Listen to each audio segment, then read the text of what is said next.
Hello my beautiful friend and welcome back to another video. So today I want to talk about something that is near and dear to my heart, and that is obviously video games. But I'm not going to focus that much on that because it's hobbies all around. So movies, series, and in my case Warhammer and or tabletop wargaming and books, as you can see. It's about toxic positivity. Toxic positivity in itself is a very strange thing because toxic obviously is something negative. You don't want that in your life. Positivity is, of course, something very positive.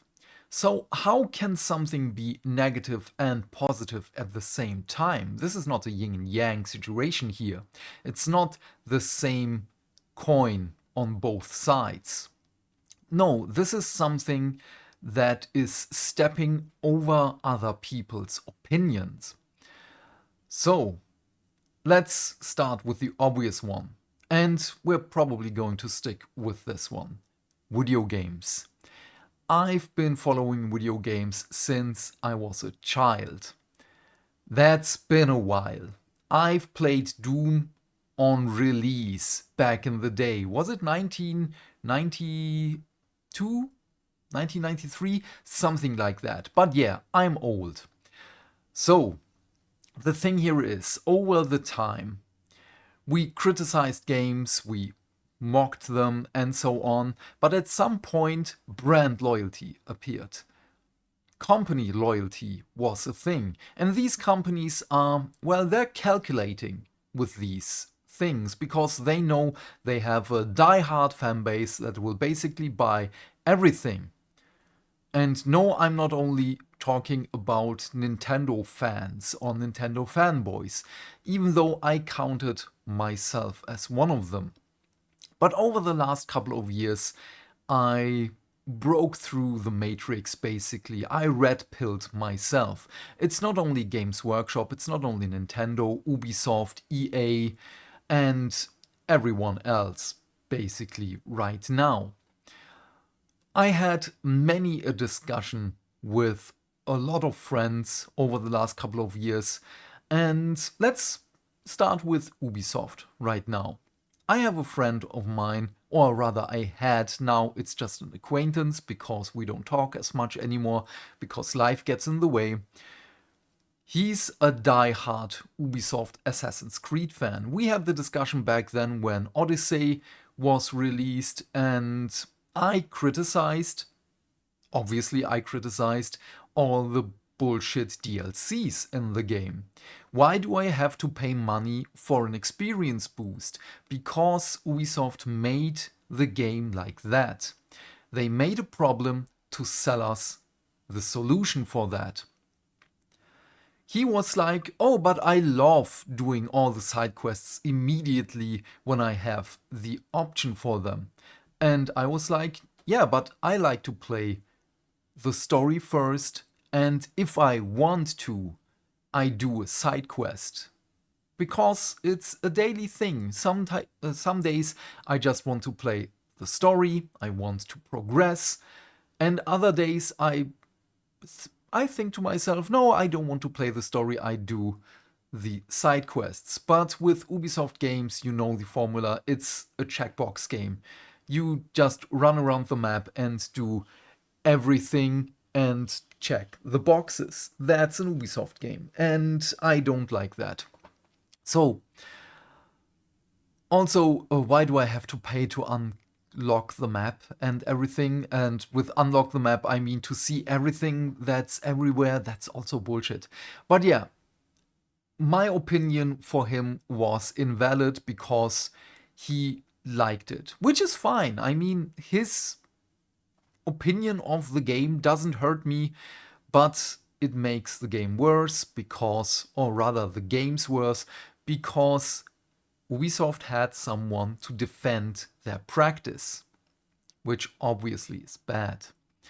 So now we have this with Nintendo, especially with Pokemon. We have a lot of Pokemon players that are running around and say, no, I'm just playing Pokemon, everything else is bad.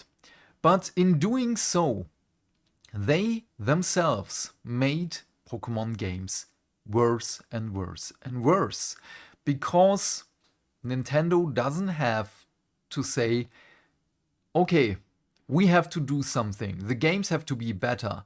No, they just have to see people are still buying it, even though Pokemon is making the majority of the money with merch. They just have to pump out the games for new Pokemon so that everyone sees that is the new Pokemon. I now need the plushie, I now need the pin or anything else, I need the trading card whatsoever. But that doesn't still make the games better, because it's just a money-making machine for them. We have so many other things out there. Let's just stay with Nintendo for a while. The Nintendo Switch 2. The sales numbers are getting worse and worse by the day. The hype is declining because everyone now sees, well, almost everyone now sees, it's basically a Switch Pro. It's not even a Switch 2, in my mind.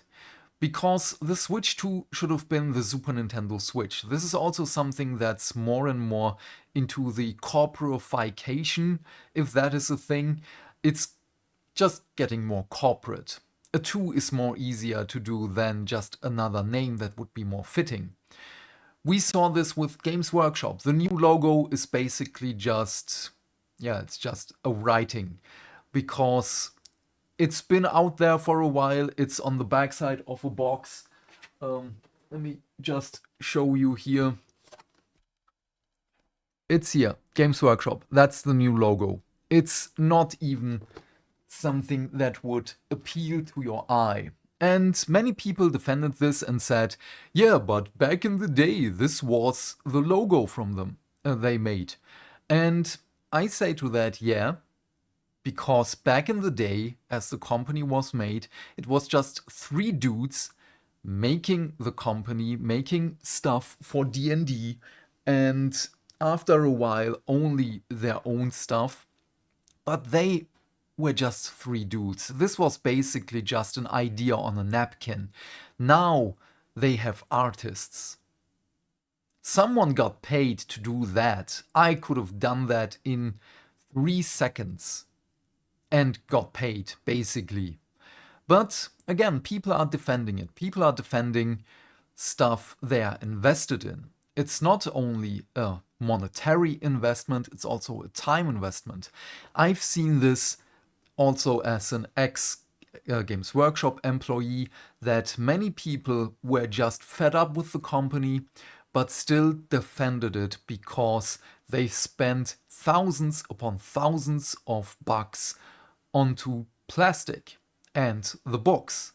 And yes, I am no exception, as you can see. These are all Warhammer books. This is my 40k and Horus Heresy side. This is my Age of Sigmar and Old World side. And these are not every single book I own. There are way more. But yeah, we defended it. Even though Games Workshop got worse and worse over the time. Yes, I know, we switched from Nintendo to Games Workshop. Yesterday we've got an email that the prices are going to rise for another 4%, approximately. Which is bullshit, because Games Workshop is making record money, like Nintendo. Let's go back to them. And they could go down with the prices. They don't, because they have people defending it. They say this is the best company in the world, which they are not. And yes, this is both companies included, because both companies are just corporate now. I have no other words for that. They are just corporations now.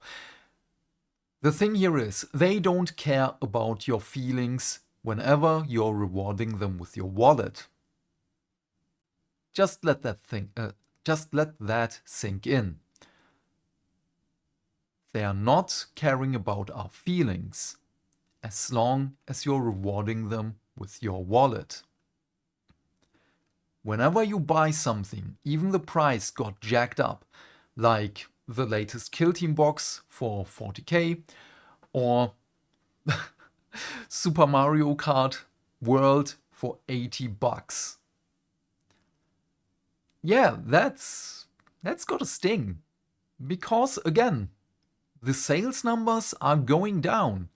There were a little bump for the Switch 2 as Donkey Kong Bonanza arrived, and there's probably going to be a bump whenever the next exclusive arrives, whatever that might be. I've already lost interest in that.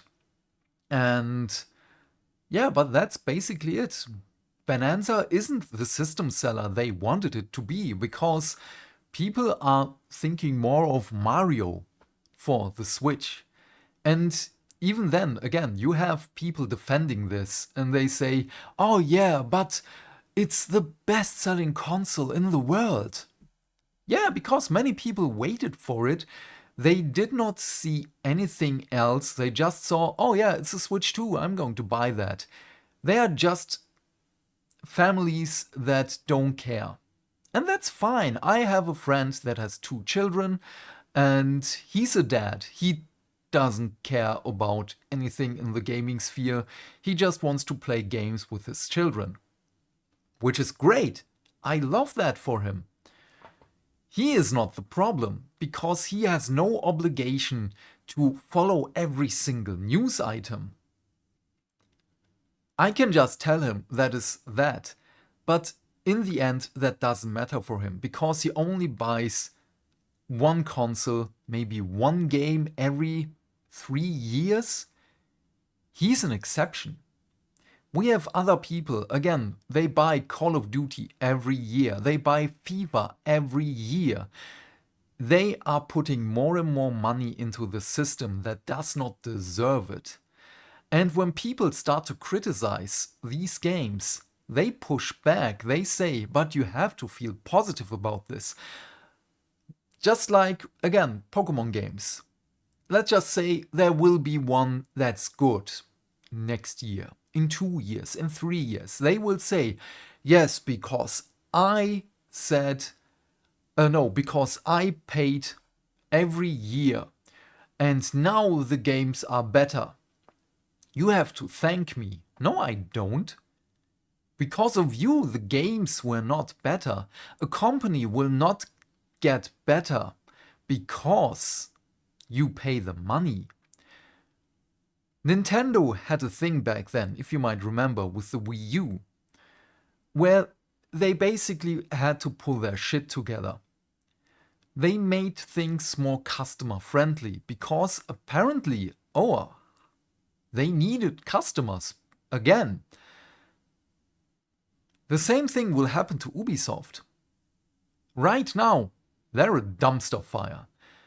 They are crashing and burning, and it's really funny to watch what's going to happen to them. But now, they need the customers. They need the gamers to buy their games. So what do you think will happen? They will make great games in the next 3 years, 4 years, and a couple of years after that, until they get back to the old Ubisoft again. And then the cycle will continue.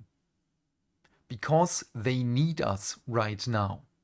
Nintendo doesn't need many people because... this is the wrong phrasing, I'm sorry.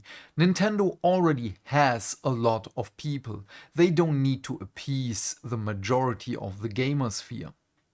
Not only because it's basically a family console, it's aimed at children, yada da. That's not it. Microsoft and Sony at one point needed the gamers as well, so they were more customer friendly. I forgot when it was, and if you know, just please tell me in the comment section, because you probably know better than I at this point. But this is the thing. If they need us, we will get what we want. If they have us, they will give us subpar things. They will give us subpar video games. They will give us the MCU shitification, where it's just movie after movie after movie, but they get worse over time.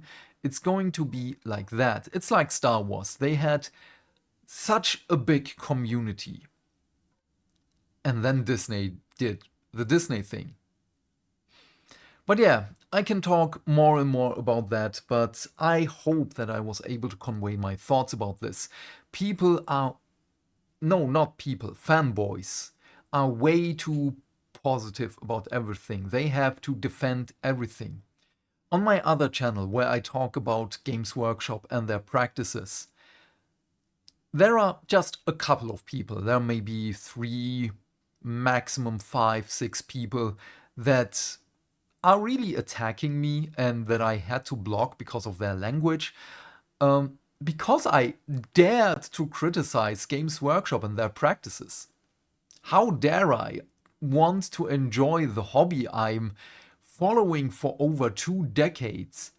Oh, I can't remember. When was 3rd edition 40k? That was when ending of 3rd edition as it transitioned to 4th edition. I don't remember when it was. But that was when I began with the hobby. How dare I criticize the company that gives us the game we share, we love, because I want it to be better. I want to enjoy my hobby. At this point in time, I can't enjoy Warhammer anymore. The only things I can enjoy is Space Marine 2. Because it's a freaking awesome game, and I haven't played that for a while. Because there are other games out there. Expedition 33 is the one that I 100%ed this year. Otherwise, yeah, there are a lot of indie games that I'm playing right now. Tactical Breach Wizard is freaking fantastic. Then what do I have? Wait, let me just check my Steam library. Phasmophobia is still one of my top games. I'm spending a lot of hours into that one. Metaphor was awesome. I'm replaying Nier, I'm replaying Onimusha. Capcom is also something very, very interesting because they saw that they need us and they're going to make games for us again. Yes, Resident Evil is a little bit on the verge right now because many people don't like that the main character is scared of everything, for which I am. But yeah, she's not a trained person. She has probably trained a little bit with a gun. She's a pencil pusher. Of course she's scared. And she should be. This is a horror game. Well, at least back in the day it was a horror game until people started blasting with their emotional support rocket launchers and everything. I want a horror game. I want Resident Evil to be a horror game, so I'm excited for that. And I got criticized for that, which is fine. I understand when people want Leon again, or Chris, but I don't want Chris punching boulders again. I know this is a meme right now, but it's a bad thing. I mean, just look at Resident Evil 7. Our main character got scared all the time. There were some questionable things when he just put his arm back on and glooped some juice over it. But we got an explanation in Resident Evil 8 for that, so it's fine-ish. But yeah, again, people are attacking other people. Toxic positivity people are attacking people that have valuable are criticizing the things. And it's not even hate they do against the games, because they want it to be better, because I want the things to get better. I want to enjoy my hobbies. I don't want bullshit that's been churned out year after year after year. I'm not going to defend Mario Kart World again. I cancelled my pre-order for the Switch 2 and everything that was involved with it. I'm not going to buy a Switch 2. I'm thinking of giving away my Switch 1 to my parents. because my father wants to stop smoking and he needs something to do, so I think a game would be awesome. I guess. But yeah, just don't be blind. If someone's criticizing something and it's in a constructive manner, it's not hateful, listen to that person. Don't try to push your own positive feelings on them. Just use your own brain, please. And I'm not talking specifically to you, because you're probably, if you're following me for a while, you're probably one of the people who are also got fed up with that, and you're also seeing through everything and want better games. And I totally understand that. I know I'm ranting a lot right now, but this is something that has been following me for a while. Again, I have another channel for Warhammer stuff. I've been doing that for years, and I've seen this time and time again. I've been attacked for criticizing Games Workshop. I've been attacked here for criticizing, I can't remember, Nintendo. Of course it was Nintendo. I just wanted to say I can't remember. But yeah, it's really funny. And to be fair, some comments were filtered out by YouTube themselves because holy damn, some people don't know how to use language or be, again, constructive. But yeah, I'm rambling way too long. Thank you so much for watching. Please leave your thoughts and questions in the comment section down below. I'm keen to know what you have to say. And while you're here, please remember to do all the things that make the dings. And by that, please... Whoa, wait. I'm tired. I'm sorry. All the things that make the dings. Why? Because that way we can build a bigger community and talk more video games every day. And by that I of course mean like and subscribe, and if you want you can share this video with your friends. Otherwise, have a great day my friend, stay fantastic, stay hydrated, and I will see you in the next video. Bye, bye, bye.